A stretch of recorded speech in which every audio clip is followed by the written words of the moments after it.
तो चलिए students start करते हैं आज की क्लास। और हमने जो है भाई लास्ट क्लास में कहाँ तक का अपना डिस्कशन जो है कंप्लीट कर लिया था, एक बार ज़रा देख लेते हैं। हमने जो है यहाँ तक का हमारा डिस्कशन जो है वो कंप्लीट हो गया था। हमने प्रैक्टिकल पॉइंट ऑफ व्यू से जो है अभी तक एक ही कॉन्सेप्ट जो है वो पढ़ा है। हमने क्या पढ़ा है भाई, हमने जो है चार्ज अगेंस्ट प्रॉफिट्स जो थे ना उनके बारे में हमने थोड़ा सा डिस्कशन किया था। चार्ज अगेंस्ट प्रॉफिट्स में हमने 2-3 एग्जांपल्स जो थे वो डिस्कस किए थे। Interest on loan by a partner to a firm, interest on loan by a firm to a partner, rent paid और payable by firm to a partner, ठीक है।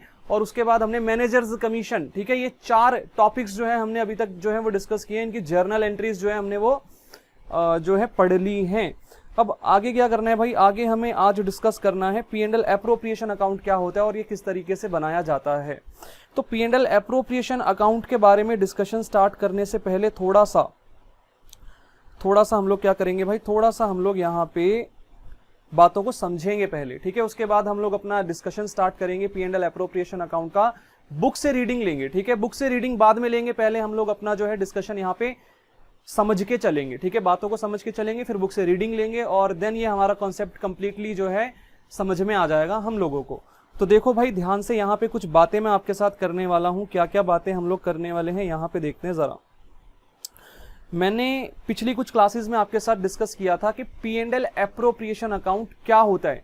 मैंने एक्चुअली आपके साथ इसका फॉर्मेट भी डिस्कस किया था कि इसका फॉर्मेट किस तरीके से बनाया जा सकता है। वो भी हमने बात यहाँ पे जो है थोड़ा सा हमने हिंट लेके जो है हमने डिस्कस की थी। तो उन्हीं बातों को यहाँ पे हम लोग थोड़ा सा आगे और ज्यादा डिटेल में डिस्कस करने वाले हैं। तो भाई ध्यान से देखना सारी बातों को अच्छे से। यहाँ पे हमने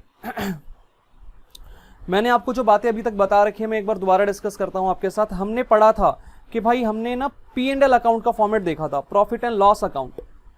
प्रॉफिट एंड लॉस अकाउंट हम लोग बनाया करते थे 11th क्लास में। 11th क्लास में हम लोग बनाते थे P&L अकाउंट। तो P&L अकाउंट में क्या होता था, एक बार ये वाली चीज मैं आपके साथ थोड़ा सा डिस्कस कर लेता हूं। पहले यहाँ पे एक डेबिट साइड होती थी, एक होती थी अपनी क्रेडिट साइड, ठीक है। इस तरीके से हम लोगों ने पढ़ा था।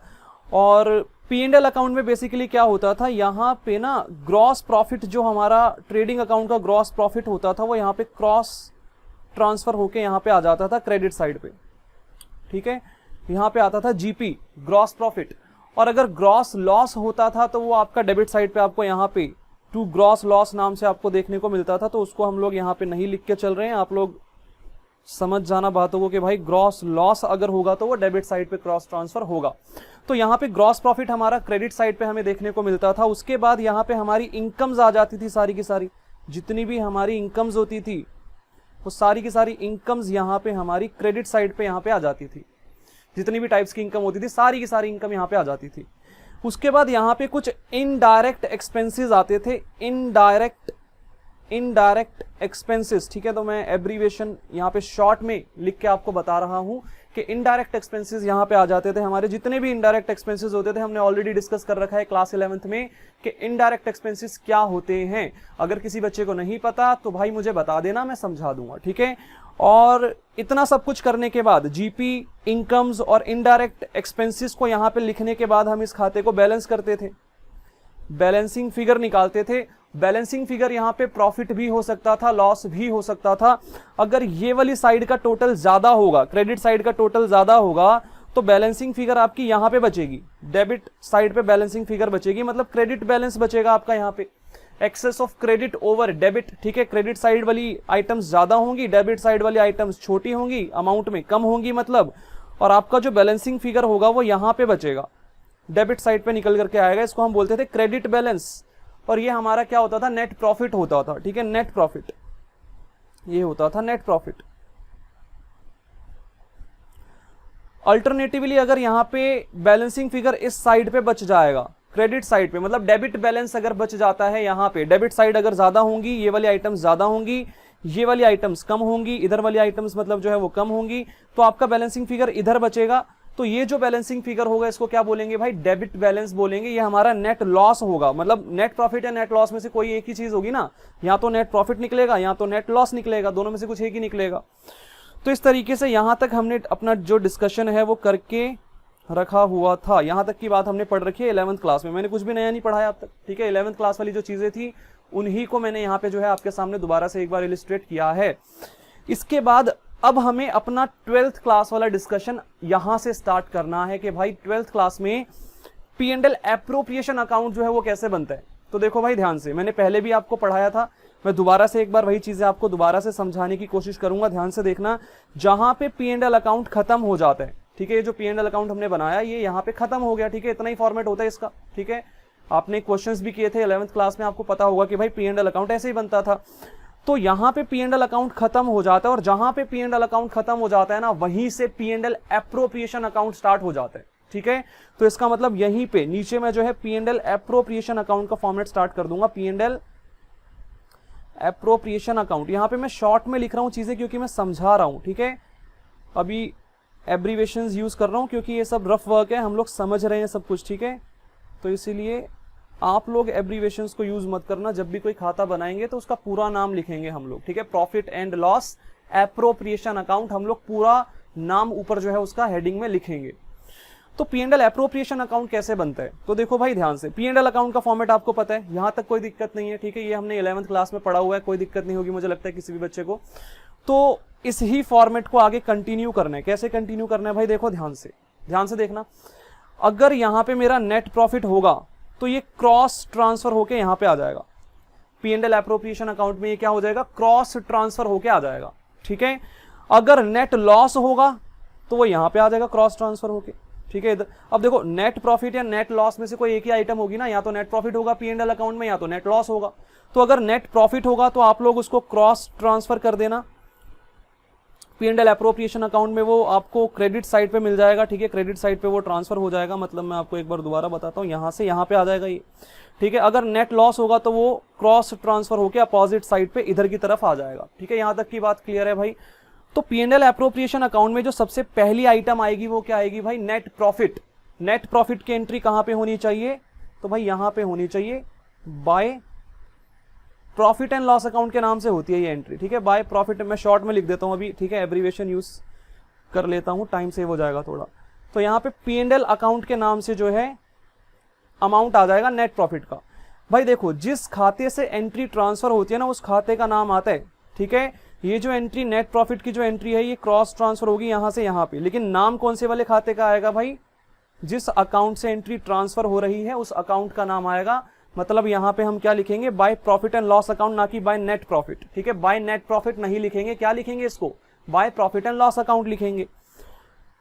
तो ये वाली बात समझ में आ गई होगी। इसको ब्रैकेट में हम लोग लिख देंगे कि भाई ये नेट प्रॉफिट है, ब्रैकेट में हम लोग इस तरीके से लिख देंगे कि ये क्या चीज है, नेट प्रॉफिट, ठीक है, इस तरीके से। तो हम लोग फॉर्मेट डिस्कस कर रहे हैं P&L एप्रोप्रिएशन अकाउंट का, ठीक है। पहली आइटम यहाँ पे क्या आएगी भाई, जो P&L अकाउंट में हमारा नेट प्रॉफिट होता था वो यहाँ पे हमारा क्रॉस ट्रांसफर हो जाएगा। और किस नाम से क्रॉस ट्रांसफर होगा, तो भाई P&L अकाउंट के नाम से वो क्रॉस ट्रांसफर होगा। इसी प्रकार अगर यहाँ पे नेट लॉस होता, मान लो यहाँ पे प्रॉफिट नहीं होता, मुझे नेट लॉस हो जाता P&L अकाउंट के अंदर, तो वो इस तरफ क्रॉस ट्रांसफर होता। अब देखो दोनों में से कोई एक ही चीज होगी ना, या तो नेट प्रॉफिट होगा या तो नेट लॉस होगा। तो सिमिलरली अगर नेट लॉस होता तो उसकी एंट्री भी यहाँ पे ऐसे ही होती, टू P&L अकाउंट के नाम से, यहाँ पे ब्रैकेट में मैं लिख देता नेट लॉस, ठीक है। तो मैं ये आपको लिख के नहीं दिखा रहा, सिर्फ समझा रहा था कि भाई इस तरीके से अगर नेट लॉस होगा तो वो यहाँ पे आ जाएगा। दोनों में से कोई एक ही चीज होगी, या तो नेट प्रॉफिट होगा हमें P&L अकाउंट के अंदर, या तो नेट लॉस होगा, ठीक है। तो यहां तक की बात आपको समझ में आ गई होगी कि भाई सबसे पहली एंट्री क्या करेंगे हम लोग P&L एप्रोप्रिएशन अकाउंट में।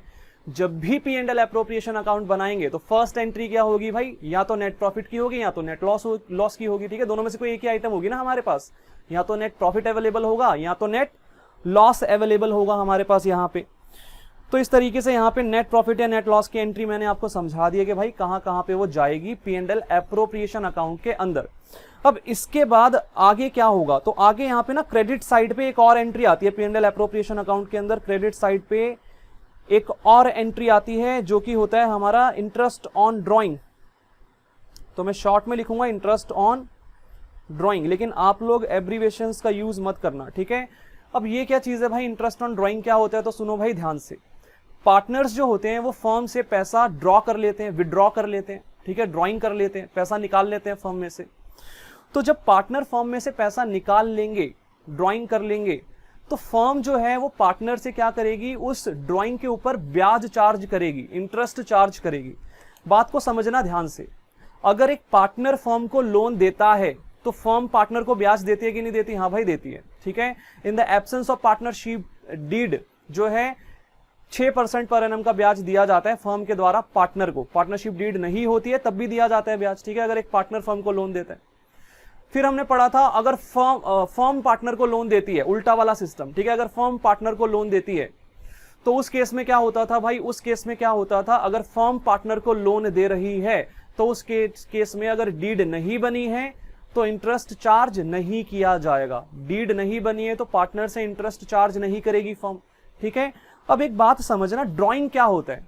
ड्राइंग का मतलब पार्टनर ने फर्म से पैसा ड्रॉ कर लिया, विड्रॉ कर लिया, निकाल लिया।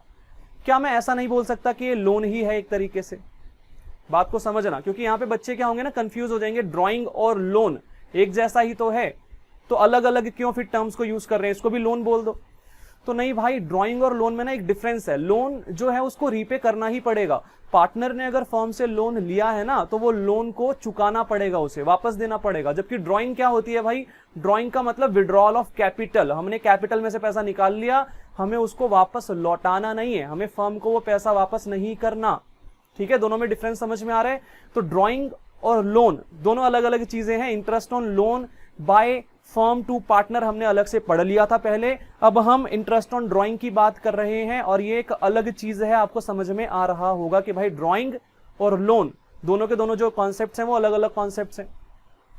तो अगर एक पार्टनर फर्म से पैसा ड्रॉ करता है, ड्रॉ करने का मतलब वो वापस थोड़ी ना लौटाएगा, लोन थोड़ी ना है भाई, ठीक है। ड्राइंग जो है वो अलग चीज है, लोन अलग चीज होती है। तो उस ड्राइंग के ऊपर भी कभी कभार क्या होता है कि ब्याज लग जाता है, लेकिन कब लगेगा ब्याज? जब डीड में लिखा होगा।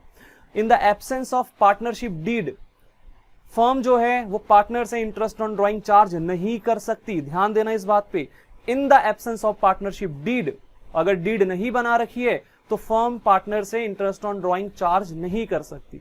मान लो डीड बना रखी है लेकिन वहां पे ये वाला क्लॉज नहीं लिखा हुआ, इंटरेस्ट ऑन ड्राइंग का क्लॉज मेंशन नहीं किया हुआ, ठीक है। तो क्या उस केस में फर्म पार्टनर से इंटरेस्ट ऑन ड्राइंग चार्ज कर सकती है? तो भाई आंसर इज नॉट, ठीक है, आंसर इज नो।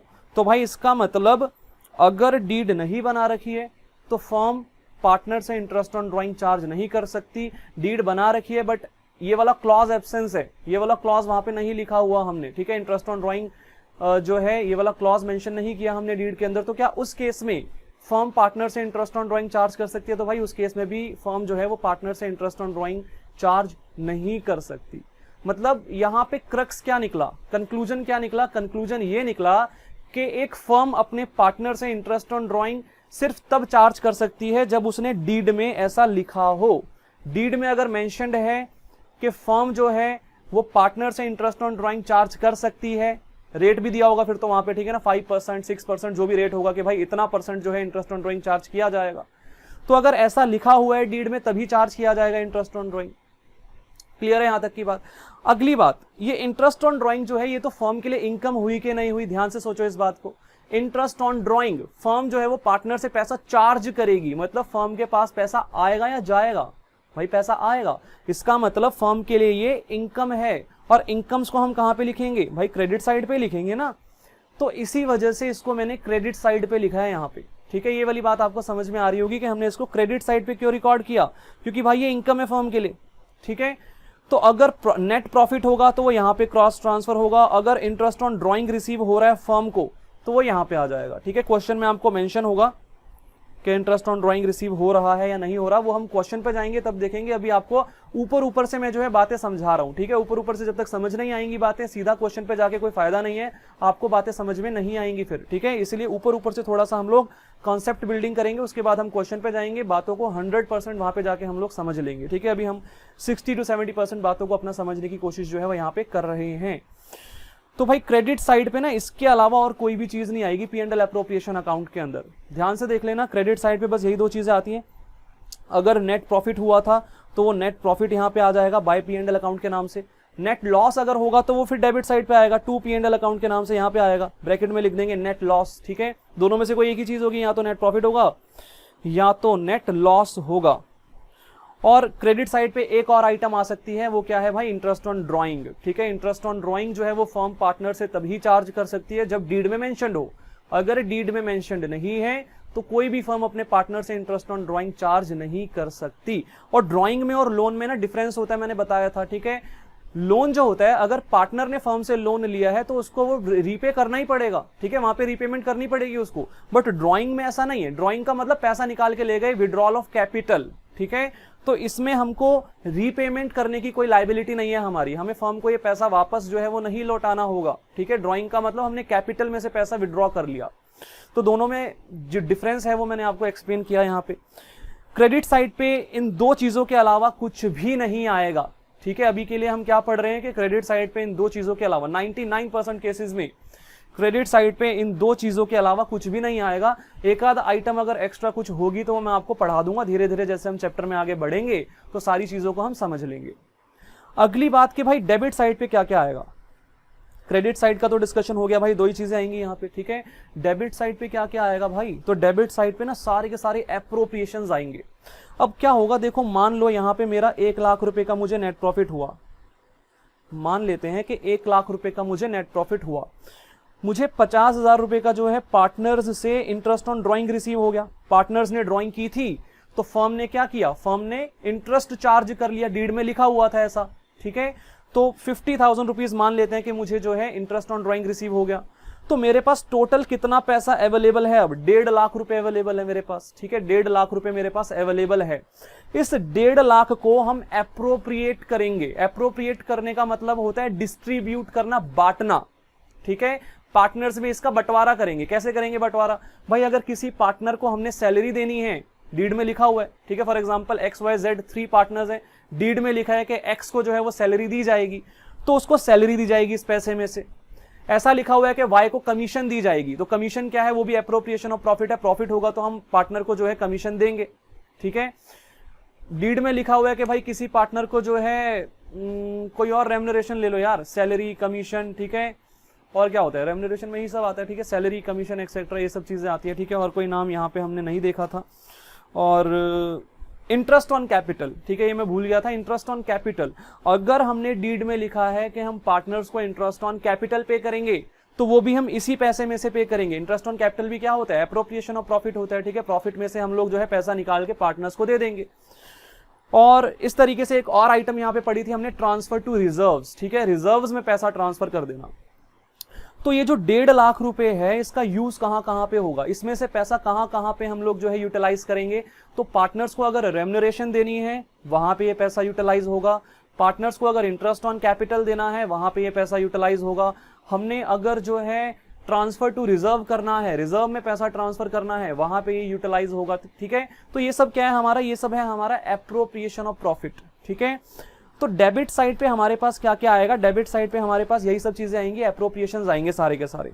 तो सबसे पहले यहाँ पे आएगा to interest on capital. To interest on capital मैं शॉर्ट में लिख रहा हूं। ठीक है, इंटरेस्ट ऑन कैपिटल, आप लोग जो है एब्रीविएशन का यूज मत करना। तो इस 1.5 लाख में से मान लेते हैं मैंने यहाँ पे 10,000 रुपए जो है इंटरेस्ट ऑन कैपिटल दे दिया पार्टनर्स को। ठीक है, 10,000 रुपीज मैंने यहाँ पे, मैं अमाउंट लिख के समझाऊं क्या, चलो मैं एक काम करता हूं, मैं यहाँ पे अमाउंट्स भी लिख देता हूं। देखो यहां पे मैं अमाउंट ले लेता हूं समझने के लिए। ये लो जी, यहां पे भी हम अमाउंट लिख देंगे। तो यहां पे मैंने माना था कि 1 लाख रुपए का हमें नेट प्रॉफिट हुआ है, तो 1 लाख रुपया यहां पे आ गया। ठीक है, उसके बाद हमने यहाँ पे 50,000 रुपीज का हमने यहाँ पे एज्यूम किया था कि हमें इंटरेस्ट ऑन ड्राइंग रिसीव हुआ है पार्टनर से, तो वो भी मैंने यहाँ पे लिख दिया। ठीक है, अब मान लेते हैं कि भाई इस 1.5 लाख में से मैंने 30,000 रुपीज, 30,000 रुपए पार्टनर्स को इंटरेस्ट दे दिया, इंटरेस्ट ऑन कैपिटल मैंने पे कर दिया। ठीक है, तो वो यहाँ पे आ जाएगा डेबिट साइड पे। भाई ये एक्सपेंस है कि नहीं है, हाँ भाई एक्सपेंस है। ठीक है, एक्सपेंसेस मैंने बताया था ना 2 प्रकार के होते हैं, फर्म जो है पार्टनर के प्रति फर्म के 2 प्रकार के एक्सपेंसेस होते हैं, चार्ज अगेंस्ट प्रॉफिट और एप्रोप्रिएशन ऑफ प्रॉफिट। जो चार्ज अगेंस्ट प्रॉफिट होते हैं वो तो यहीं पे आ जाते हैं, इनडायरेक्ट एक्सपेंसेस में आ जाते हैं, और यहाँ पे सारे के सारे एप्रोप्रिएशन ऑफ प्रॉफिट आएंगे P&L एप्रोप्रिएशन अकाउंट के अंदर। तो डेबिट साइड पे यहाँ पे सारे खर्चे लिख देंगे जो भी एप्रोप्रिएशंस होंगे हमारे, मतलब प्रॉफिट होने पे ही ये सब चीजें हमें पे करनी है पार्टनर को। अगर लॉस होगा तो क्या मैं कोई इंटरेस्ट ऑन कैपिटल दूंगा किसी पार्टनर को, नहीं दूंगा। ठीक है, तो प्रॉफिट होगा तो हम पार्टनर को इंटरेस्ट ऑन कैपिटल पे कर देंगे, देखो प्रॉफिट तो हुआ ही है ना, तो इंटरेस्ट ऑन कैपिटल पे करेंगे पार्टनर को। इसके बाद है ना मैं एक ऐसा वाला केस भी लूंगा, अगर लॉस होगा तो क्या होगा फिर, ठीक है, अगर नेट लॉस हो जाता तो क्या हम करते फिर उस केस में, तो वो भी हम यहां पे समझेंगे थोड़ी देर में। अभी अगर किसी पार्टनर को सैलरी देनी है, फॉर एग्जांपल मुझे एक्स को सैलरी देनी है, तो 2x सैलरी, तो एक्स की सैलरी भी यहां पे जो है हमारी आ जाएगी। फॉर एग्जांपल मान लेते हैं यहां पे एक्स को मुझे जो है 20,000 रुपए जो है सैलरी देनी है एक्स को, तो वो 20,000 रुपीज यहां पे मैं लिख दूंगा, ठीक है। मान लेते हैं मुझे किसी पार्टनर को कमीशन देनी है, ठीक है, यहां पे मान लेते हैं कि भाई मुझे वाई को कमीशन देनी है, तो 2y कमीशन, 2y कमीशन, ठीक है, मैं शॉर्ट में लिख देता हूं अभी के लिए इसको, y कमीशन, ठीक है। तो y कमीशन जो है हमारा यहां पे मान लेते हैं कि भाई हमें y को कितनी कमीशन देनी है, मान लेते हैं भाई यहाँ पे हमें 25,000 रुपए वाई को कमीशन देनी थी, तो हमने 25,000 उसको इस पैसे में से कमीशन भी दे दी, उस 1.5 लाख में से हमने 25,000 उसको कमीशन दे दी, ठीक है, हमारे पास प्रॉफिट अवेलेबल था तो हमने कमीशन दे दी। ऐसा मान लेते हैं कि भाई हमें कुछ पैसा जो है वो रिजर्व्स में ट्रांसफर करना था, ठीक है, हमने डीड में लिखा हुआ था कि अगर हमें प्रॉफिट होगा तो हम 5% जो है वो कहां पे ट्रांसफर कर देंगे, 5% हम ट्रांसफर कर देंगे रिजर्व में, ठीक है, जनरल रिजर्व में ट्रांसफर कर देंगे, मान लेते हैं ऐसा लिखा हुआ है डीड में, ठीक है। क्या लिखा हुआ है डीड में, दोबारा सुन लो, डीड में ऐसा लिखा हुआ है कि अगर हमें किसी साल में नेट प्रॉफिट होगा तो 5% ऑफ नेट प्रॉफिट हम कहां पे ट्रांसफर करेंगे, जनरल रिजर्व में, ऐसा लिखा हुआ है वहां पे। तो हम क्या करेंगे भाई, 1 लाख रुपए का हमारा प्रॉफिट था, तो 1 लाख का 5% कितना हो जाएगा, 1 लाख का 5% हो जाएगा हमारा 5,000 रुपए, तो 5,000 कहां चला जाएगा, जनरल रिजर्व, तो टू जनरल रिजर्व 5,000 रुपीज हमारा यहां पे आ जाएगा, ठीक है, इस तरीके से। तो ये सब एप्रोप्रिएशंस है, अगर मुझे इंटरेस्ट ऑन कैपिटल पे करना है तो वो भी पे कर दूंगा मैं, अगर मुझे किसी पार्टनर को रेम्युनरेशन पे करनी है, सैलरी कमीशन, बस यही चीजें होती है, ठीक है, सैलरी कमीशन, तो वो पे कर दूंगा। अगर मुझे रिजर्व में ट्रांसफर करना है तो जनरली जो है जनरल रिजर्व में ही ट्रांसफर किया जाता है ज्यादातर क्वेश्चंस में, तो टू जनरल रिजर्व नाम से एक एंट्री आ जाएगी, ठीक है। अब देखो इसके अलावा कोई एप्रोप्रिएशन होती ही नहीं है, ठीक है, इतनी ही एप्रोप्रिएशंस होती है जो यहाँ पे मैंने लिख दी है। यहाँ पे इंटरेस्ट ऑन कैपिटल होता है, सैलरी होती है पार्टनर की, कमीशन होती है पार्टनर की, ठीक है, और ट्रांसफर टू जनरल रिजर्व होता है यहाँ पे, ठीक है। तो ये सब चीजें मैंने यहाँ पे आपको डेबिट साइड पे लिख के बता दी है। अब देखो इसके अलावा कोई एप्रोप्रिएशन तो होती ही नहीं है, इतनी ही चीजें आएंगी मैक्सिमम, ठीक है। तो अब क्या करना है भाई, अब हमें ना दोनों साइड का टोटल करने, टोटल करेंगे और टोटल बैलेंसिंग फिगर निकालेंगे हम, ठीक है। बैलेंसिंग फिगर कैसे निकालेंगे भाई, यहां पे ज्यादा वाला टोटल देखो, ऑब्वियस सी बात है यही वाली साइड का है, क्रेडिट साइड का टोटल ज्यादा है 1.5 लाख रुपए, तो बैलेंसिंग फिगर मतलब यहां पे बचेगी, ठीक है, डेबिट साइड पे बचेगी। तो कैसे करके निकालेंगे भाई, यहां पे जो ज्यादा वाला टोटल है बैलेंसिंग फिगर जैसे निकालते थे वैसे ही निकालेंगे, 11th क्लास में सीखा था हमने बैलेंसिंग फिगर निकालना। तो ज्यादा वाला टोटल जो है वो दोनों तरफ लिख देंगे, 1.5 लाख यहां पे भी आ गया, 1.5 लाख यहां पे भी आ गया, और कितना बैलेंस बचेगा भाई, 1.5 लाख में से सारी चीजें माइनस कर देंगे, 30,000 भी माइनस कर देंगे, 20,000 भी माइनस कर देंगे, और 25,000 भी माइनस कर देंगे, और 5,000 भी माइनस कर देंगे, तो यहां पे बचेगा 70,000 रुपए, 70,000 बच गया, 70,000 बच गया।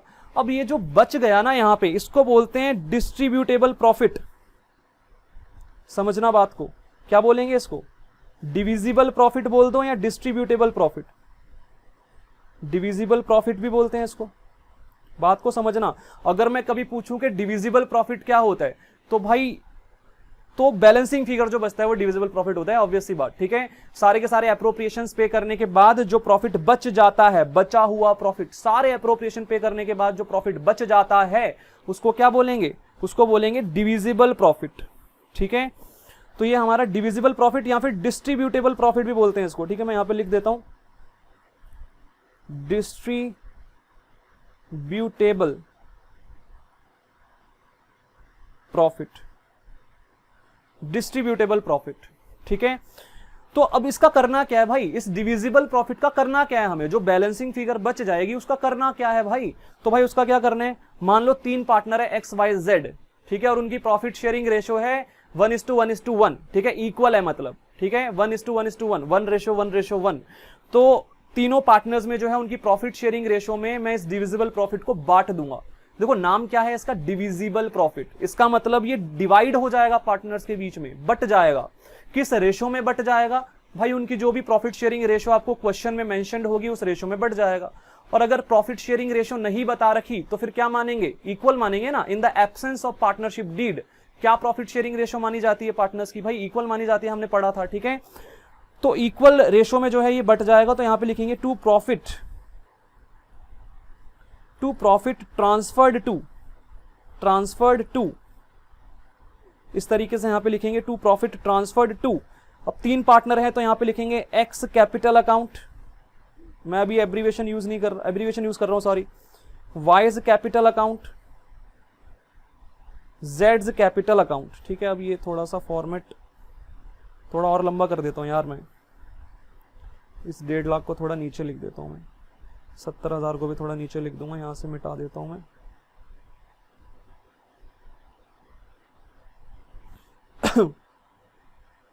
चलो, तो यहां पे देखो भाई, तो जो 70,000 हमारे पास बचा हुआ था, 70,000 रुपये हमारे पास बचा हुआ था, जो बैलेंसिंग फिगर आया था हमारा, इस तरीके से आया था बैलेंसिंग फिगर। यहाँ पे 1.5 लाख, यहाँ पे भी 1.5 लाख, ठीक है, और 70,000 बचा था। तो ये 70,000 जो था इसको इक्वली बांट देंगे, तीनों में। तो 1/3 1/3 1/3 तीनों को जो है 1/3 हिस्सा मिल जाएगा। 70,000 को अगर मैं 3 से डिवाइड करूं, तीनों में इक्वल बांटना है, तो यहां पे आएगा 23,333 आ जाएगा हर पार्टनर को, 23,333 यहाँ पे भी आ गया, 23,333 यहाँ पे भी आ गया, और 23,301 में 34 होगा क्योंकि राउंडिंग ऑफ का डिफरेंस आएगा ना, तो इस तरीके से। और इन सब का टोटल ऐसे करके एक लाइन डाल देंगे और ये बाहर आउटर कॉलम में आ जाएगा 70,000, ठीक है, इस तरीके से। तो मतलब जो भी हमारा ये डिविजिबल प्रॉफिट या डिस्ट्रीब्यूटेबल प्रॉफिट बचेगा ना, इसका हम क्या करेंगे भाई, इसको हम जो है, जो भी प्रॉफिट शेयरिंग रेशो हमें गिवन होगी ना क्वेश्चन में, उसमें बांट देंगे। अगर क्वेश्चन में प्रॉफिट शेयरिंग रेशो गिवन नहीं है तो क्या मानेंगे, इक्वल मानेंगे प्रॉफिट शेयरिंग रेशो, तो बराबर बराबर बांट देंगे तीनों पार्टनर्स के अंदर, ठीक है। पार्टनर 2 है तो दोनों में बांट देंगे बराबर, ठीक है, 1/2 करके, ठीक है। यहाँ पे मैंने 3 पार्टनर्स माने थे, एक्स वाई जेड हमारे 3 पार्टनर्स, ऐसा एज्यूम किया था मैंने, तो मैंने तीनों में इक्वल बांट दिया यहाँ पे, ठीक है। तो इस तरीके से भाई हमारा जो है P&L एप्रोप्रिएशन अकाउंट बनेगा। ये इलिस्ट्रेशन मैंने आपको जो है एक इलिस्ट्रेटिव इमेज दी है इस खाते की, ठीक है, कि भाई इस तरीके से बनेगा, क्या क्या चीजें यहाँ पे आती हैं, थोड़ा सा मैंने समझाने की कोशिश की आपको। यहाँ पे एक बार दोबारा देख लो भाई, क्रेडिट साइड पे क्या आएगा, अभी मैं इसको ना थोड़ा और डिटेल में लेके चलूंगा। ये हमारा केस 1 था, ये केस 1 था। अभी हम केस 2 भी इसको जो है डिस्कस करेंगे, केस 3 भी डिस्कस करेंगे, ठीक है, तब जाके ये खाता आपको अच्छे से समझ में आएगा। फिर इसके क्वेश्चंस करेंगे हम तो और अच्छे से समझ में आएगा आपको। तो P&L एप्रोप्रिएशन अकाउंट जब भी हम बनाएंगे तो सबसे पहली एंट्री क्या होगी भाई, सबसे पहली एंट्री हमारी नेट प्रॉफिट की होगी, जो कि क्रेडिट साइड पे आएगी। क्रेडिट साइड पे कैसे आ रही है भाई, ये क्रॉस ट्रांसफर होके आ रही है P&L अकाउंट से, हम लोग इसको यहाँ पे क्रॉस ट्रांसफर कर देते हैं, ठीक है, क्रॉस ट्रांसफर हो जाता है ये, ठीक है। अगर नेट लॉस होगा आपको P&L अकाउंट के अंदर, नेट लॉस हुआ, अगर क्वेश्चन में गिवन होगा आपको नेट प्रॉफिट है नेट लॉस है, तो वो फिर आपका इस तरफ आ जाएगा, टू P&L अकाउंट के नाम से आ जाएगा, ठीक है, डेबिट साइड पे। तो ये सब चीजें हमने यहाँ पे देखी। उसके बाद यहाँ पे क्रेडिट साइड पे एक और आइटम आ सकती है, इंटरेस्ट ऑन ड्राइंग, ठीक है। अगर डीड में लिखा हुआ है कि भाई इंटरेस्ट ऑन ड्राइंग चार्ज करेगी फर्म पार्टनर से, तो रेट भी दिया होगा वहां पे, ठीक है, तो उस रेट पे इंटरेस्ट ऑन ड्राइंग जो है वो फर्म चार्ज करेगी और वो यहाँ पे आ जाएगा, इनकम होगी ना वो फर्म की, तो क्रेडिट साइड पे आ जाएगी। उसके बाद जितने भी एप्रोप्रिएशंस होंगे, मैक्सिमम इतने ही एप्रोप्रिएशंस हो सकते हैं जितने मैंने यहाँ पे लिखे हैं। इंटरेस्ट ऑन कैपिटल हो सकता है, पार्टनर की सैलरी, पार्टनर की कमीशन और ट्रांसफर टू जनरल रिजर्व, ठीक है। तो ये सारी की सारी चीजें यहाँ पे आ जाएंगी। और उसके बाद जो भी बैलेंसिंग फिगर यहाँ पे अगर बचती है, यहाँ पे इस तरफ बचती है अगर बैलेंसिंग फिगर, तो वो क्या होगा भाई, उसको बोलेंगे डिविजिबल प्रॉफिट या डिस्ट्रीब्यूटेबल प्रॉफिट। और उस प्रॉफिट को हम लोग पार्टनर्स में डिस्ट्रीब्यूट कर देंगे, बांट देंगे इस तरीके से। किस रेशो में भाई, उनकी प्रॉफिट शेयरिंग रेशो में, जो भी क्वेश्चन में आपको प्रॉफिट शेयरिंग रेशो गिवन होगी उस रेशो में बांट देंगे। अगर रेशो गिवन नहीं है क्वेश्चन में तो क्या मानेंगे, इक्वल मानेंगे, 1:1:1। 3 पार्टनर है तो 1:1:1, 2 पार्टनर है तो 1:1, ठीक है, 4 पार्टनर है तो 1:1:1, ठीक है, इस तरीके से करके जो है हम लोग उसको बांट देंगे। ये तो था भाई केस 1। अब यहां पे ना केस 2 देखो, केस 2 ध्यान से देखना। जो मैंने P&L एप्रोप्रिएशन अकाउंट ऊपर बनाया था ना, उसको मैं यहां पे एकदम कॉपी कर रहा हूं, देखो ध्यान से। मैं पूरा खाता यहां पे एक बार कॉपी कर लेता हूं। मैंने वहां पे लिखा था कि भाई हमें नेट प्रॉफिट हुआ है बाय P&L अकाउंट के नाम से, मैंने यहाँ पे एंट्री लिखी थी नेट प्रॉफिट। 1 लाख रुपए का प्रॉफिट मैंने वहां पे जो है एज्यूम किया था। उसके बाद मैंने यहाँ पे जो है इंटरेस्ट ऑन ड्राइंग भी हमारी इनकम है 50,000 रुपये मैंने यहाँ पे लिख दी थी। फिर मैंने यहाँ पे लिखा था कि भाई हमने पार्टनर्स को इंटरेस्ट ऑन कैपिटल दिया है टू इंटरेस्ट ऑन कैपिटल, ठीक है। टोटल मैंने वहाँ पे कितना लिखा था, मैंने लिखा था 30,000 रुपये लिखे थे, तो मैं अभी भी 30,000 ही लिख देता हूँ। यहाँ एक काम करते थोड़ा बढ़ा के लिख देते, चलो 50,000 कर देते हैं उसको। इंटरेस्ट ऑन कैपिटल हमने दे दिया पार्टनर को, मैंने एक्स को सैलरी दे दी, एक्स को सैलरी दे दी मैंने, मान लेते हैं एक्स को सैलरी दे दी मैंने 30,000, 30,000 रुपये मैंने उसको सैलरी दे दी, ठीक है। फिर मान लेते हैं मैंने किसी पार्टनर को जेड को कमीशन दे दी, जेड्स कमीशन, ठीक है, जेड को कमीशन दे दी, मान लेते हैं कितनी 30,000 दे दी, मान लो 30,000 रुपीज़ मैंने जेड को कमीशन दे दी, ठीक है। उसके बाद यहाँ पे मान लेते हैं कि हमने थोड़ा सा पैसा जनरल रिजर्व में ट्रांसफर कर दिया, ठीक है। जनरल रिजर्व में, या एक काम करते हैं, जनरल रिजर्व में ट्रांसफर नहीं किया, एक काम करते हैं, ये जो 30,000 था ना, इसको 30,000 की जगह थोड़ा सा हम लोग बढ़ा के लिख लेते हैं। इसको मैं बोल देता हूं कि ये हमारा ना 80,000 हो गया, 80,000 ऐसे करके, ठीक है, ऐसे करके हो गया इस तरीके से। अब यहां पे ना एक चीज नोटिस करना, इन सभी एप्रोप्रिएशंस का टोटल करो जरा, कितना आएगा टोटल।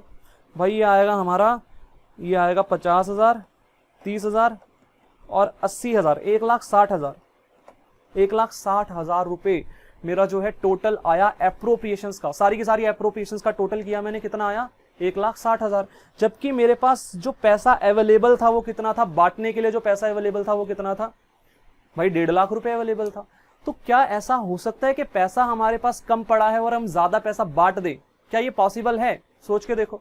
तो भाई ये पॉसिबल ही नहीं है, ठीक है, ये पॉसिबल ही नहीं है।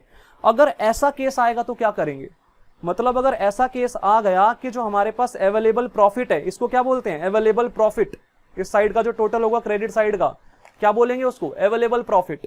अगर मेरा अवेलेबल प्रॉफिट जो होगा वो मेरे एप्रोप्रिएशन से कम है, देखो अवेलेबल प्रॉफिट 1.5 लाख रुपए जबकि एप्रोप्रिएशन 1,60,000 रुपए, अगर मेरा अवेलेबल प्रॉफिट एप्रोप्रिएशन से कम है तो उस केस में क्या होगा, उस केस में मैं एप्रोप्रिएशन की एंट्री ही नहीं करूंगा। मतलब मैं किसी भी पार्टनर को इंटरेस्ट ऑन कैपिटल नहीं दूंगा, मैं किसी भी पार्टनर को सैलरी भी नहीं दूंगा, मैं किसी भी पार्टनर को कमीशन भी नहीं दूंगा, मतलब मैं एप्रोप्रिएशन पे ही नहीं करूंगा, ठीक है। बात को समझना ध्यान से, क्या बोल रहा हूं मैं। अगर मेरा अवेलेबल प्रॉफिट जो है वो एप्रोप्रिएशन से कम है तो मैं एप्रोप्रिएशन पे ही नहीं करूंगा भाई, पे ही नहीं करूंगा। फिर क्या करूंगा मैं, तो भाई मैं ना इस अवेलेबल प्रॉफिट को बांट दूंगा पार्टनर्स के बीच में, सीधा ही बांट दूंगा, to profit transfer to partners, to profit transferred to X capital account, Y capital account, जेड्स capital accounts, X capital account, तीनों में बांट दूंगा। 1.5 लाख रुपए को सीधा ही बांट दूंगा। मतलब काम आसान नहीं हो गया क्या, ये तो आसान हो गया ना, पूरे 1.5 लाख को सीधा ही बांट देंगे, दोनों साइड का टोटल कितना आएगा, 1.5 लाख ही आएगा, 1.5 लाख, 1.5 लाख। और इस 1.5 लाख रुपए को, ये जो बैलेंसिंग फिगर यहाँ पे डिविजिबल प्रॉफिट बचा, ये हमारे पास डिस्ट्रीब्यूटेबल प्रॉफिट, मान लेते हैं कि हमारी प्रॉफिट शेयरिंग रेशियो इक्वल है, तो 50,000 आ जाएगा, 1/3 1/3 1/3, ठीक है। 50,000 यहाँ पे, 50,000 यहाँ पे, 50,000 जो है वो यहाँ पे आ जाएगा इस तरीके से, ठीक है। टोटल जो है वो 1.5 लाख, आउटर कॉलम में यहाँ पे लिख देते हैं, नीचे से इसको यहाँ से हटा देते हैं, ठीक है। तो इस तरीके से यहाँ पे जो है एंट्रीज हो जाएंगी। ऐसा कब होगा भाई, दोबारा देख लो क्या बोला मैंने, अगर मेरा जो अवेलेबल प्रॉफिट है, ये होता है अवेलेबल प्रॉफिट, क्रेडिट साइड में जो आइटम्स है उनका सबका टोटल कर दो, अवेलेबल प्रॉफिट आ जाएगा। अगर मेरा अवेलेबल प्रॉफिट कम है और मेरी एप्रोप्रिएशंस जो मैंने निकाली वो ज्यादा थी, तो मैं क्या करूंगा, मैं एप्रोप्रिएशंस की एंट्री ही नहीं करूंगा, एंट्री ही नहीं करूंगा। फिर क्या करूंगा, तो भाई जितना भी मेरा अवेलेबल प्रॉफिट है ना, 1.5 लाख रुपए था, उसी को बांट दूंगा पार्टनर्स के बीच में, डेबिट साइड पे एंट्रीज हो जाएंगी, to profit transfer to X capital account, Y capital account, Z capital account. उनकी जो भी प्रॉफिट शेयरिंग रेशियो क्वेश्चन में गिवन होगी, उस रेशियो में ये जो है मैं डिस्ट्रीब्यूशन करके दे दूंगा, ठीक है। बात खत्म हो गई। तो ये था केस 2। केस 1 क्या था, केस 1 था कि भाई हमारा अवेलेबल प्रॉफिट जो है वो एप्रोप्रिएशन से ज्यादा था। अगर अवेलेबल प्रॉफिट एप्रोप्रिएशन से ज्यादा था तो बैलेंसिंग फिगर में आपका डिविजिबल प्रॉफिट निकल करके आ जाएगा, डिस्ट्रीब्यूटेबल प्रॉफिट भी बोलते हैं जिसको की। तो वो डिस्ट्रीब्यूटेबल प्रॉफिट जो होगा वो प्रॉफिट शेयरिंग रेशो में बांट देना पार्टनर्स के बीच में। अगर अवेलेबल प्रॉफिट कम है, एप्रोप्रिएशन ज्यादा है, तो एप्रोप्रिएशंस की एंट्री नहीं करनी भाई, पे ही नहीं करना कुछ भी पार्टनर को। ना हमें इंटरेस्ट ऑन कैपिटल देने की जरूरत है, ना हमें सैलरी देने की जरूरत है किसी पार्टनर को, ना कमीशन देने की जरूरत है, ना ही हमें कोई जो पैसा है वो रिजर्व में ट्रांसफर करना है, कुछ भी नहीं करना, ठीक है। तो एप्रोप्रिएशंस की एंट्री नहीं होगी अगर ऐसा हुआ तो, ठीक है। और जितना भी अवेलेबल प्रॉफिट है वो सीधा का सीधा बांट देंगे प्रॉफिट शेयरिंग रेशो के अंदर पार्टनर्स के बीच में, मतलब काम हमारा थोड़ा सा सिंपल हो जाएगा, ठीक है। और एक हमारा तीसरा केस भी आता है यहां पे, देखो केस 3। केस जो हमारा 3 है वो क्या होगा, P&L एप्रोप्रिएशन अकाउंट। देखो ध्यान से, P&L एप्रोप्रिएशन अकाउंट। केस 3 यहां पे ये है कि भाई मेरे पास है ना, मेरे पास प्रॉफिट है ही नहीं, मेरे को तो हुआ नेट लॉस। मेरे को यहां पे 2 P&L अकाउंट के नाम से एक एंट्री हो जाएगी, 2 P&L अकाउंट, मतलब मुझे P&L अकाउंट में प्रॉफिट हुआ ही नहीं, मुझे तो नेट लॉस हुआ है। मान लेते हैं 1 लाख रुपए का नेट लॉस है। अब एक चीज देखना ध्यान से, अगर मुझे ऐसी वाली सिचुएशन गिवन है, ऐसी सिचुएशन गिवन है कि मुझे नेट लॉस दिया हुआ है, अगर मुझे नेट लॉस हुआ है, क्या मैं किसी पार्टनर को एप्रोप्रिएशन पे करूंगा? भाई एप्रोप्रिएशन क्या होता है? एप्रोप्रिएशन ऑफ प्रॉफिट वो वाले खर्चे होते हैं जो कि सिर्फ प्रॉफिट होने पे पे किए जाते हैं। अगर मुझे लॉस हो गया यहां पे इस तरीके से जो मैंने यहां पे लिखा हुआ है, अगर लॉस हो गया तो क्या मैं किसी पार्टनर को interest on capital, salary, commission etcetera ये सब चीजें पे करूंगा? दिमाग लगा के सोचो भाई, एप्रोप्रिएशंस तो तभी पे करने हैं ना जब प्रॉफिट होगा। अगर नेट लॉस हो गया, जैसे कि यहां पे नेट लॉस निकल रहा है, तो क्या उस केस में मैं किसी भी पार्टनर को एप्रोप्रिएशंस पे करूंगा? तो भाई करना ही नहीं है, करना ही नहीं है। इस केस में भी हमें कोई भी एप्रोप्रिएशन पे नहीं करना, तो क्या करेंगे फिर? तो भाई सिंपल सी बात है, जितना भी लॉस हुआ है वो पार्टनर्स में बांट देंगे। कैसे बांटेंगे भाई? अब देखो एक ही एंट्री है नेट लॉस की, एप्रोप्रिएशन की तो कोई एंट्री करनी ही नहीं है। तो बैलेंसिंग फिगर जो है वो कैसे निकलेगी आपकी? बैलेंसिंग फिगर आपकी जो है वो क्रेडिट साइड पे निकलेगी, डेबिट बैलेंस आएगा आपका यहाँ पे 1 लाख रुपए का, इस तरीके से। तो इस 1 लाख को पार्टनर्स में बांट देंगे उनकी प्रॉफिट शेयरिंग रेशियो में, ठीक है। मान लेते हैं 2 पार्टनर्स हैं एक्स और वाई, तो by loss transferred to X capital account, Y's capital account, ठीक है। इस तरीके से इक्वल प्रॉफिट शेयरिंग रेशियो है तो 1:1 की रेशियो में 1/2 50,000 दोनों में बढ़ जाएगा, 1 लाख रुपए इस तरीके से बाहर आउटर कॉलम में आ जाएगा, ठीक है। तो अगर हमें नेट लॉस होता है, नेट लॉस के केस में तो हमें एप्रोप्रिएशन की एंट्री नहीं करनी भाई, बड़ा आसान हो गया।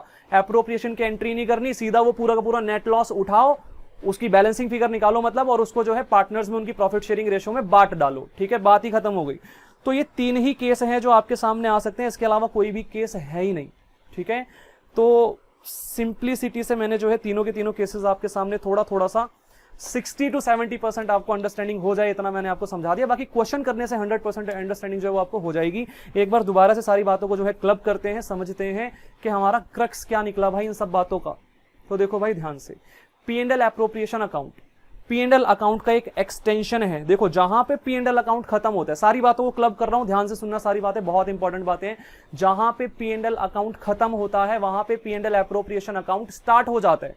तो क्या मैं कह सकता हूं कि P&L appropriation account P&L account का ही एक बढ़ा हुआ हिस्सा है, एक्सटेंशन है उसका, ठीक है। मैंने P&L अकाउंट को आगे खींच दिया, P&L एप्रोप्रिएशन अकाउंट बन गया, ठीक है। जैसे ट्रेडिंग अकाउंट को आगे खींच देते थे तो P&L अकाउंट बन जाता था, वैसे ही P&L अकाउंट को आगे और खींच दिया तो P&L एप्रोप्रिएशन अकाउंट बन गया। तो P&L appropriation account is an extension of P&L account.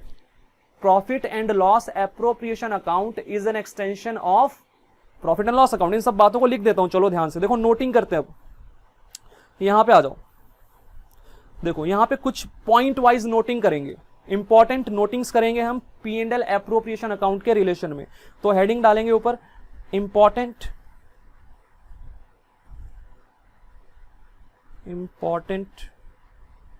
Notings.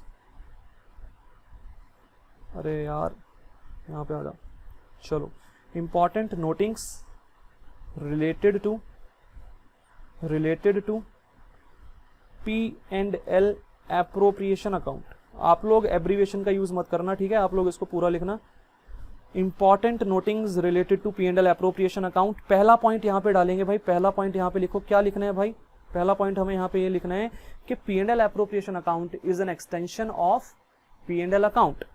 Profit and loss appropriation account क्या होता है? Profit and loss appropriation account is an extension of profit and loss account. भाई P and L appropriation account जो है वो क्या है? वो कुछ भी नहीं है भाई। पी एंड एल अकाउंट को ही मैंने और थोड़ा आगे खींच दिया तो P and L appropriation account बन गया। अगली बात, अगर हमारा अवेलेबल प्रॉफिट क्या होता है भाई? क्रेडिट साइड में जो आइटम्स है ना उनका टोटल कर दो। क्रेडिट साइड में दो ही आइटम्स हो सकती हैं, नेट प्रॉफिट होगा और इंटरेस्ट ऑन ड्रॉइंग होगा। तो उन दोनों का जब मैं टोटल करूंगा तो जो भी अमाउंट आएगा उसको मैं क्या बोलूंगा? अवेलेबल प्रॉफिट बोलूंगा। अगर मेरा अवेलेबल प्रॉफिट जो है वो एप्रोप्रिएशन से ज्यादा है, ठीक है, जैसे केस 1 में था, देखो यहाँ पे केस 1 में अवेलेबल प्रॉफिट कितना था भाई? 1.5 लाख रुपए था, जबकि एप्रोप्रिएशंस का टोटल कितना था? एप्रोप्रिएशंस का टोटल 80,000, ठीक है। इन सबका टोटल कर दो, कितना आएगा? 80,000 रुपए। तो मेरा अवेलेबल प्रॉफिट ज्यादा था, मेरा जो एप्रोप्रिएशंस थे वो कम थे, ठीक है। तो इस केस में क्या होगा? तो इस केस में भाई जो बैलेंस निकलेगा वो आपका डिविजिबल प्रॉफिट निकलेगा, ठीक है। आपका यहाँ पे देखो जो बैलेंसिंग फिगर है वो क्रेडिट बैलेंसिंग फिगर आएगी केस 1 में। 70,000 रुपए आपका क्रेडिट बैलेंस है, ठीक है। डेबिट साइड पे बैलेंसिंग फिगर निकलेगी, क्या बोलेंगे उसको? क्रेडिट बैलेंस बोलेंगे कि नहीं बोलेंगे? हाँ भाई क्रेडिट बैलेंस बोलेंगे ना उसको, ठीक है। तो 70,000 रुपए आपका क्रेडिट बैलेंस यहाँ पे निकला था। हमने क्या किया था? हमने पार्टनर्स में बांट दिया था उसको उनकी प्रॉफिट शेयरिंग रेशियो के बीच में, ठीक है। तो इस बात को यहाँ पे लिखते हैं, क्या लिखेंगे भाई? यहां पे लिखेंगे इफ अवेलेबल प्रॉफिट क्या होता है सभी को पता होना चाहिए भाई। अवेलेबल प्रॉफिट मतलब नेट प्रॉफिट और इंटरेस्ट ऑन ड्रॉइंग का जो टोटल निकलेगा उसको बोलेंगे अवेलेबल प्रॉफिट, या फिर अल्टरनेटिवली अगर मैं बोलूं तो क्रेडिट साइड पे जितनी भी आइटम्स है उन सबका टोटल कर लो, अवेलेबल प्रॉफिट आ जाएगा। If available profit is more than appropriations क्या होता है भाई? एप्रोप्रिएशंस माने एप्रोप्रिएशन ऑफ प्रॉफिट वाले जो खर्चे होते हैं, interest on capital, salary to partner, commission to partner, transfer to general reserve, ये सब चीजें जो होती हैं एप्रोप्रिएशंस जो होते हैं हमारे, वो ये सब होते हैं। तो if available profit is more than appropriations then तब क्या करेंगे? देन बैलेंस जो होगा वो क्या निकलेगा? बैलेंसिंग फिगर क्या निकलेगी? Balancing figure will be divisible profit निकलेगा ना। डिविजिबल प्रॉफिट स्लैश यहां पे लिख दो भाई distributable profit.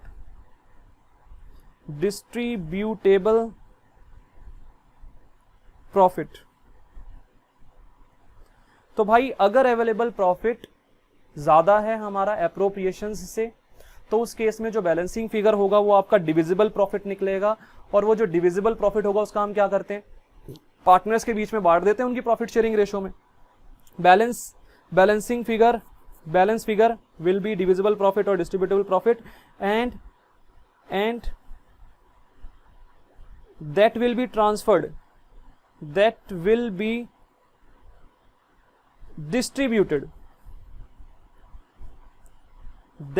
distributed among partners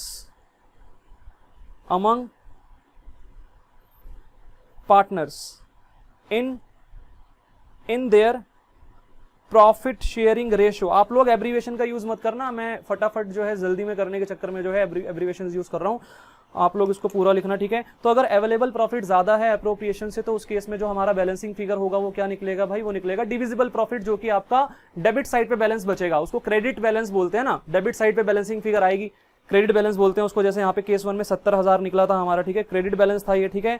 debit side पे बैलेंसिंग फिगर निकली है, लेकिन बोलते तो क्रेडिट बैलेंस है ना, excess of credit over debit, 11th class में पढ़ा रखा है बार बार, ठीक है। तो ये जो 70,000 हमारा बचा था, इसको हम क्या बोलेंगे? डिविजिबल प्रॉफिट या डिस्ट्रीब्यूटेबल प्रॉफिट बोलेंगे। और इसका हम क्या करेंगे? इसको हम पार्टनर्स के बीच में बांट देंगे उनकी प्रॉफिट शेयरिंग रेशियो के बीच में, प्रॉफिट शेयरिंग रेशियो में मतलब, ठीक है। तो ये सारी बात मैंने यहाँ पे जो है आपको लिखवा के दे दी है। आगे पॉइंट नंबर 3 लिख लो भाई। तीसरा पॉइंट क्या है भाई? जो केस 2 था हमारा वो क्या था? केस 2 ये था कि हमारा अवेलेबल प्रॉफिट जो है वो एप्रोप्रिएशंस से कम था, अवेलेबल प्रॉफिट कम था, एप्रोप्रिएशन ज्यादा थी। अवेलेबल प्रॉफिट सिर्फ 1.5 लाख रुपए था, एप्रोप्रिएशन 1,60,000 थी। तो उस केस में क्या होगा, उस केस में भाई हमें एप्रोप्रिएशन की एंट्री नहीं करनी, ठीक है। जितना भी हमारा अवेलेबल प्रॉफिट है सीधा ही उसको बांट देना है पार्टनर्स के बीच में। डेबिट साइड पे एंट्री हो जाएगी यहाँ पे ये वाली, ठीक है, ये वाली सारी एंट्री हो जाएगी। प्रॉफिट शेयरिंग रेशियो में जो है डिस्ट्रीब्यूट कर देंगे सारा का सारा प्रॉफिट, ठीक है। तो मतलब एप्रोप्रिएशन की एंट्री होगी ही नहीं उस केस में। तो लिखते हैं if available profit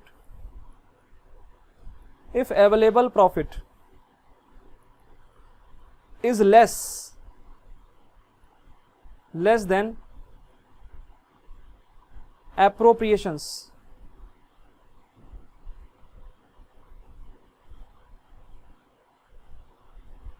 if available profit is less than appropriations, then no entry will be passed for appropriations।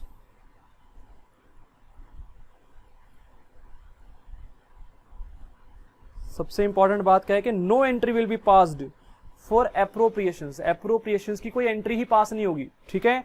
तो no entry will be passed for appropriation, इसको भाई अंडरलाइन कर लेना। No entry will be passed for appropriations, ठीक है। Appropriations की कोई भी एंट्री पास नहीं होगी। अगर अवेलेबल प्रॉफिट हमारा कम है, एप्रोप्रिएशन ज्यादा है, तो एप्रोप्रिएशन की कोई एंट्री नहीं करनी। फिर क्या करना है भाई, फिर ये करना है कि जितना भी अवेलेबल प्रॉफिट है सीधा ही उसको बांट देंगे पार्टनर्स के बीच में। बैलेंसिंग फिगर निकालो, मतलब जो अवेलेबल प्रॉफिट है वही बैलेंसिंग फिगर आ जाएगी डेबिट साइड पे, ठीक है। जैसे यहाँ पे हुआ था केस 2 में, अवेलेबल प्रॉफिट कितना था भाई केस 2 के अंदर, 1.5 लाख रुपए था। तो बैलेंसिंग फिगर भी कितनी आ गई थी, डिस्ट्रीब्यूटेबल प्रॉफिट भी कितना आ गया था, 1.5 लाख ही आ गया था। तो हमने प्रॉफिट शेयरिंग रेशियो में पार्टनर्स के बीच में बांट दिया था। प्रॉफिट शेयरिंग रेशियो अगर गिवन नहीं है किसी क्वेश्चन में तो इक्वल ही मानेंगे ना, ठीक है। ये बात आपको ध्यान में रखनी है। तो if available profit is less than appropriation then no entry will be passed for appropriations and entire, पूरा का पूरा जो हमारा अवेलेबल प्रॉफिट है, and entire available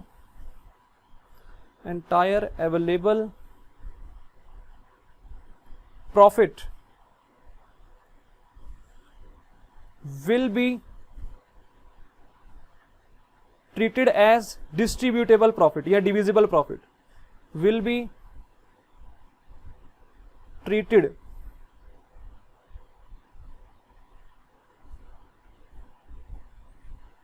as divisible profit, treated as divisible profit and distributed among partners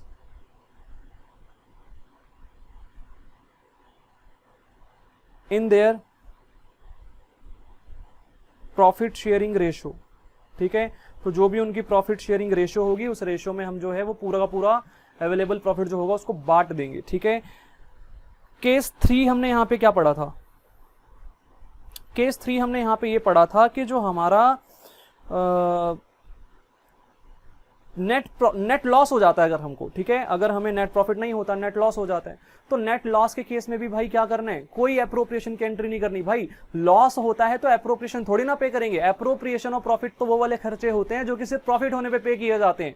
तो मतलब इस case में तो अगर नेट लॉस होता है तो फिर तो हमें पे करने के बारे में सोचना ही नहीं है ना एप्रोप्रिएशन के बारे में, ठीक है। अगर क्वेश्चन में नेट लॉस गिवन है तो सीधा सीधा ही हमारा कंक्लूजन निकल गया कि पूरा नेट लॉस पार्टनर्स के बीच में बांट दो इस तरीके से, ठीक है। मतलब आपका क्रेडिट साइड पे डेबिट बैलेंस निकल जाएगा, उतना ही अमाउंट जितना आपका नेट लॉस होगा उतना ही अमाउंट आपका बैलेंसिंग फिगर निकलेगा क्रेडिट साइड पे, मतलब डेबिट बैलेंस निकल जाएगा। और वो प्रॉफिट शेयरिंग रेशियो में हम पार्टनर्स के बीच में जो है उसकी एंट्री कर देंगे by loss transfer to X capital account, Y capital account, मतलब जितने भी पार्टनर्स है उनके बीच में बांट देंगे उनकी प्रॉफिट शेयरिंग रेशियो में। तो यही वाली बात जो है यहां पे लिख देते हैं कि भाई if there is net loss, if there is net loss, no entry will be passed for appropriation, no entry will be passed for appropriations no entry will be passed for appropriations, कोई entry नहीं होगी भाई appropriation की। Net loss है तो appropriation थोड़ी ना पे करेंगे, प्रॉफिट होने पे करते हैं अप्रोप्रिएशन तो, ठीक है। तो अगर नेट लॉस है तो फिर तो अप्रोप्रिएशन की एंट्री होगी ही नहीं। तो क्या करेंगे भाई, जितना भी नेट लॉस है वो पार्टनर्स के बीच में डिस्ट्रीब्यूट हो जाएगा। And net loss will be distributed among partners,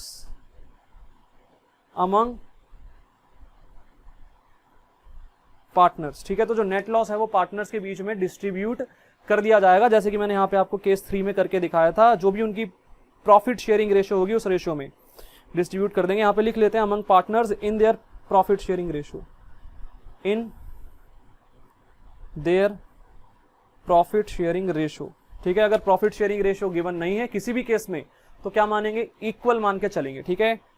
तो ये सारी की सारी बातें हमने यहाँ पे अब तक पढ़ ली हैं, और इसके अलावा मुझे नहीं लगता कुछ भी है। आपको पता होना चाहिए अवेलेबल प्रॉफिट क्या होता है, डिस्ट्रीब्यूटेबल प्रॉफिट या डिविजिबल प्रॉफिट किसको बोलते हैं, ठीक है। जो अवेलेबल प्रॉफिट में से सारी की सारी अप्रोप्रिएशन माइनस करने के बाद जो बच जाता है ना बैलेंसिंग फिगर, उसको बोलते हैं हम लोग डिविजिबल प्रॉफिट। अवेलेबल प्रॉफिट में से सारी अप्रोप्रिएशन माइनस करने के बाद जो बच जाता है यहाँ पे इस तरीके से, इसको बोलते हैं डिविजिबल प्रॉफिट, ठीक है। तो अवेलेबल प्रॉफिट क्या होता है, डिविजिबल प्रॉफिट क्या होता है, अप्रोप्रिएशंस किसे कहा जाता है, ये सारी टर्म्स आपको पता होनी चाहिए। और जो ये मैंने केसेस आपको तीनों समझाए, इसकी नोटिंग भी मैंने आपको करवा के दी है। तो ये वाली बातें आपको पूरी ध्यान में रखनी है हमेशा, ठीक है। P&L अप्रोप्रिएशन अकाउंट जो है वो P&L अकाउंट की एक एक्सटेंशन होता है। इसमें क्या क्या एंट्रीज आ सकती हैं मैंने सारे पॉसिबल केसेस आपको बता दिए भाई। अप्रोप्रिएशन जो है वो इंटरेस्ट ऑन कैपिटल हो सकती है, पार्टनर की सैलरी, पार्टनर की commission, transfer to general reserve हो सकता है। क्रेडिट साइड पे आपके पास नेट प्रॉफिट की एंट्री बाय P&L अकाउंट के नाम से हो सकती है, इंटरेस्ट ऑन ड्राइंग की एंट्री हो सकती है। बैलेंसिंग फिगर अगर आपका डिविजिबल प्रॉफिट बचता है तो आपको पार्टनर्स के बीच में डिस्ट्रीब्यूट करना है उनकी प्रॉफिट शेयरिंग रेशियो में। अगर प्रॉफिट शेयरिंग रेशियो गिवन नहीं है तो इक्वल मान के चलेंगे, ठीक है। तो ये सारी की सारी बातें थी। अगर हमारा नेट लॉस होता है, अगर अवेलेबल प्रॉफिट हमारा जो है वो कम होता है, अप्रोप्रिएशंस ज्यादा होती हैं केस 2 की तरह, तो उस केस में हमें अप्रोप्रिएशंस की एंट्री ही नहीं करनी, ये वाली एंट्रीज करनी ही नहीं है हमको सारी, ठीक है। सीधा का सीधा जितना भी अवेलेबल प्रॉफिट है वो पार्टनर्स में डिस्ट्रीब्यूट कर देंगे उस केस में, ठीक है। उसके बाद अगर ऐसा वाला थर्ड वाला केस होता है कि भाई नेट लॉस हो जाता है, तो उस केस में भी अप्रोप्रिएशंस की एंट्री नहीं करनी, सारा का सारा नेट लॉस पार्टनर्स के बीच में बांट देंगे।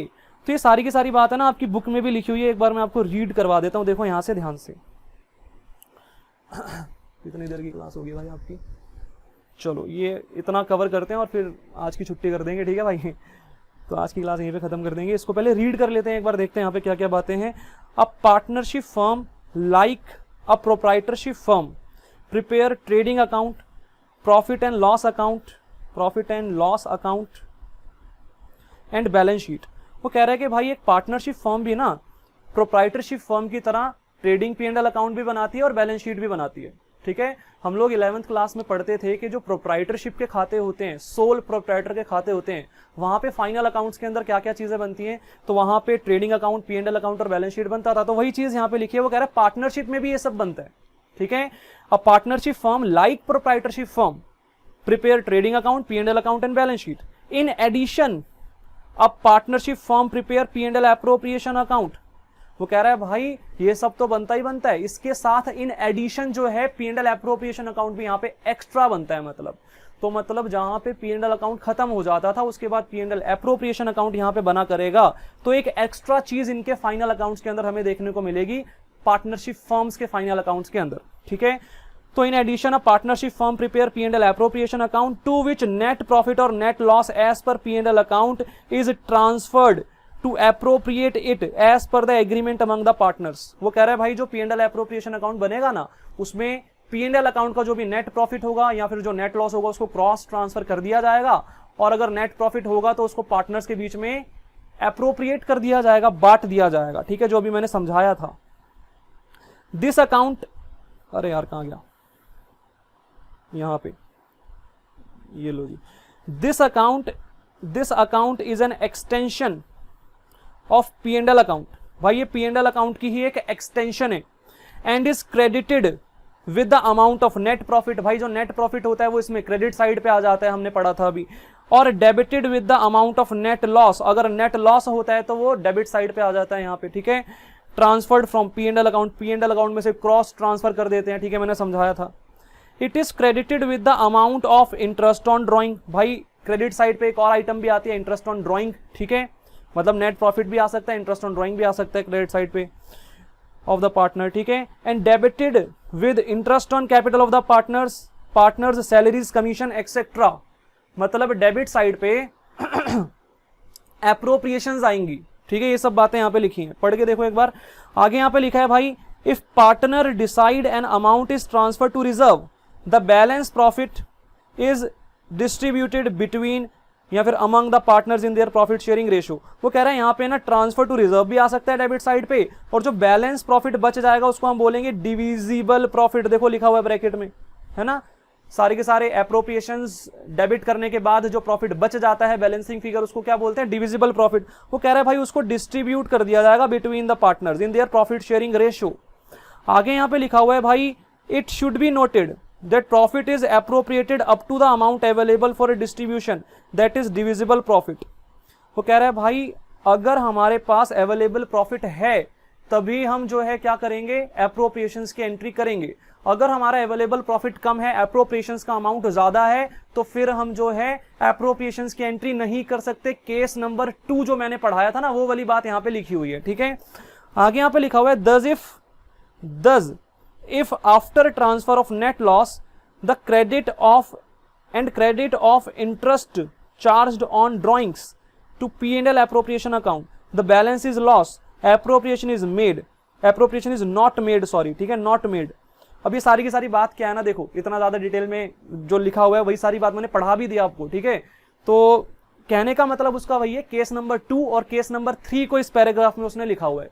केस नंबर 2 में क्या था कि अवेलेबल प्रॉफिट जो है वो कम था, जो एप्रोप्रिएशन थी वो ज्यादा थी, अवेलेबल प्रॉफिट कम था, एप्रोप्रिएशन ज्यादा थी, तो उस केस में मैंने क्या बोला था, एप्रोप्रिएशन की एंट्री नहीं होगी, पूरा का पूरा अवेलेबल प्रॉफिट शेयरिंग रेशियो में बांट देंगे पार्टनर्स के बीच में। केस नंबर 3 क्या था कि अगर नेट लॉस हो जाता है, नेट लॉस हो जाता है तो उस केस में क्या था, उस केस में भी एप्रोप्रिएशन की एंट्री नहीं होगी, सारा का सारा अवेलेबल प्रॉफिट जो है वो क्या सारा का सारा जो लॉस होगा, सॉरी नेट लॉस होगा, उसको पार्टनर्स के बीच में बांट देंगे, ठीक है। तो यही वाली सारी बात यहाँ पे लिखी है, the loss is distributed among the partner in their profit sharing ratio, but if it result in profit appropriation is made up to the amount of profit. तो ये सारी की सारी बातें मतलब घूम फिर के उसने वही वाली लिखी हुई है जो हमने ऑलरेडी डिस्कस की हैं। अभी 3 केस के अंदर जो बातें हमने डिस्कस की हैं वो सारी की सारी बातें यहाँ पे लिखी हैं, आपको यहाँ से पढ़ने की जरूरत नहीं है, मैंने सिर्फ आपको रीड करवाया है ताकि आपको बातें जो है वो समझ में आ जाए। नेट प्रॉफिट क्या होता है भाई, नेट प्रॉफिट मतलब P&L अकाउंट में जो हमारा प्रॉफिट निकलता था बैलेंसिंग फिगर, उसी को बोलते हैं नेट प्रॉफिट, ठीक है। सारे रिवेन्यूज इनकम्स को ऐड कर दो, उसमें से इनडायरेक्ट एक्सपेंसेस जो है, डायरेक्ट और इनडायरेक्ट एक्सपेंसेस माइनस कर दो, तो क्या आ जाता है, नेट प्रॉफिट आ जाता है, ठीक है। अच्छा हाँ, नेट प्रॉफिट निकालते समय हम चार्ज अगेंस्ट प्रॉफिट वाले खर्चे ही माइनस करते हैं ना सिर्फ, क्योंकि P&L अकाउंट में तो चार्ज अगेंस्ट प्रॉफिट वाले खर्चे आते हैं, एप्रोप्रिएशन ऑफ प्रॉफिट वाले खर्चे तो माइनस होते ही नहीं है नेट प्रॉफिट में से। इंटरेस्ट ऑन कैपिटल हो गया, या फिर salary to partner, commission to partner, या ट्रांसफर टू जनरल रिजर्व जैसी जो चीजें होती हैं, इनको तो हम माइनस थोड़ी ना करेंगे नेट प्रॉफिट निकालते समय, ठीक है। नेट प्रॉफिट तो P&L अकाउंट में निकलता है, और P&L अकाउंट में हम लोग जो है ये वाली जो एंट्रीज होती है ना एप्रोप्रिएशन वाली, ये रिकॉर्ड ही नहीं करते डेबिट साइड पे। इसका मतलब नेट प्रॉफिट निकालते समय एप्रोप्रिएशंस माइनस नहीं होती है, लेकिन जो डिविजिबल प्रॉफिट होता है, डिस्ट्रीब्यूटेबल प्रॉफिट होता है, उसे निकालते समय एप्रोप्रिएशंस भी माइनस हो जाती है, ठीक है ना। केस नंबर 1 देखना जो मैंने नोट करवाया था अभी। तो भाई जो डिविजिबल प्रॉफिट होता है जब हम उसे निकालते हैं तो सारी की सारी एप्रोप्रिएशन माइनस करते हैं, फिर हमारा डिविजिबल प्रॉफिट निकलता है, ठीक है। तो ये सारी चीजें यहाँ पे लिखी हुई हैं और बाकी कुछ खास नहीं है, यहाँ पे इसको रीड कर लेना भाई। P&L एप्रोप्रिएशन अकाउंट एक एक्सटेंशन होती है P&L अकाउंट की, और जो भी नेट प्रॉफिट या नेट लॉस होता है P&L अकाउंट में, वो हम इसको क्रॉस ट्रांसफर करते हैं P&L एप्रोप्रिएशन अकाउंट में, ठीक है। और बाकी कोई भी बात यहाँ पे जो है इंपॉर्टेंट नहीं है, सारी बातें मैं पढ़ा चुका हूँ, एक बार रीड करके देखना, सब समझ में आएगा। नीचे फॉर्मेट दिया हुआ है, फॉर्मेट देखना, सारी की सारी बातें वही है जो मैंने पढ़ा रखी हैं आपको, कुछ भी आपको यहाँ पे एक्स्ट्रा नहीं दिखेगा। अगर आपको नेट लॉस होता है तो वो यहाँ पे आएगा, अगर आपको नेट प्रॉफिट होता है तो वो यहाँ पे आएगा, इंटरेस्ट ऑन ड्रॉइंग की एंट्री यहाँ पे होगी, ठीक है। उसके बाद अगर हम इंटरेस्ट ऑन कैपिटल देते हैं पार्टनर को, तो वो इंटरेस्ट ऑन कैपिटल की एंट्री यहाँ पे पार्टनर्स के नाम से कितना कितना हमने उनको पे किया वो यहाँ पे आ जाएगा, इंटरेस्ट ऑन कैपिटल। पार्टनर को अगर सैलरी दी है तो यहाँ पे, कमीशन दी है तो यहाँ पे, अगर हमने रिजर्व में ट्रांसफर किया है तो यहाँ पे आएगा। फिर बैलेंसिंग फिगर यहाँ तो इधर बचेगी, यहाँ तो इधर बचेगी। अगर इधर बचेगी तो ये डिविजिबल प्रॉफिट होगा, पार्टनर्स में बांट देंगे। इधर बचेगी तो ये लॉस हो जाएगा, वो भी पार्टनर्स में बांट देंगे, ठीक है। तो इस तरीके से सारा का सारा हमें जो है फॉर्मेट दिया हुआ है, और उसके बाद कुछ बातें लिखी हैं फिक्स्ड कैपिटल मेथड और फ्लक्चुएटिंग कैपिटल मेथड से रिलेटेड, जो कि अभी हमने पढ़ी नहीं है, समझ में भी नहीं आएंगी, थोड़ा टाइम लगेगा उसको समझने में, तो बाद में मैं आपको पढ़ाऊंगा जब तो मैं बताऊंगा। और ये वाली सारी बातें आपको पढ़नी नहीं है, ठीक है, ये सब नहीं पढ़ना आपको, इस पेज को क्रॉस कर दो भाई, ठीक है, ये सब नहीं पढ़ना आपको।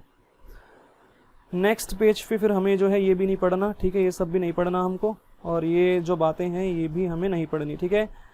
रिजर्व क्या होता है यहाँ से रीड कर लेना, रिजर्व का मतलब क्या होता है, ठीक है, और बाकी कुछ भी इंपॉर्टेंट नहीं है, ठीक है। अब देखो यहाँ पे P&L एप्रोप्रिएशन अकाउंट क्या होता है भाई, it is an extension of P&L account, ये फर्म के द्वारा बनाया जाता है, ठीक है ना, फर्म ही तो बनाएगी ना, पार्टनर की अकाउंटिंग तो हो ही नहीं रही ना यार यहाँ पे, ठीक है, पार्टनर की अकाउंटिंग नहीं हो रही। फिर यहाँ पे it shows the appropriation of net profit और net loss for the accounting period, ठीक है, कुछ भी खास बात नहीं है, सब मैंने पढ़ा दिया ऑलरेडी, ठीक है। Entries in the account are passed giving effect to the partnership deed के अनुसार यहाँ पे एंट्री की जाती है। पार्टनरशिप डीड में अगर लिखा है कि इंटरेस्ट ऑन कैपिटल दिया जाएगा पार्टनर को तो दिया जाएगा, ठीक है, अदरवाइज नहीं दिया जाएगा। अगर पार्टनरशिप डीड में लिखा है कि भाई सैलरी दी जाएगी किसी पार्टनर को तो दी जाएगी, अदरवाइज नहीं दी जाएगी। मतलब यहाँ पे जितनी भी एंट्रीज होती हैं वो सारी की सारी डीड के हिसाब से होती है, डीड में अगर लिखा है तो हम एप्रोप्रिएशंस पे करते हैं, अदरवाइज नहीं करते, ठीक है। और नीचे ना डिफरेंस दिया हुआ, देखो ये आपको सेल्फ रीडिंग लेनी है यहाँ से, P&L अकाउंट और P&L एप्रोप्रिएशन अकाउंट का डिफरेंस, सारे के सारे आपको पॉइंट्स समझने हैं, ठीक है, याद नहीं करना है इसको, पेपर में याद करने वाली चीजें नहीं आती है, समझने वाली चीजें आती हैं, ठीक है। 11th क्लास की तरह यहाँ पे थ्योरी याद करने के लिए नहीं आएगी आपको, एक एक नंबर के क्वेश्चन आएंगे, आपका यहाँ पे कॉन्सेप्ट जज किया जाएगा कि आपने कितना समझा पूरे साल, ठीक है।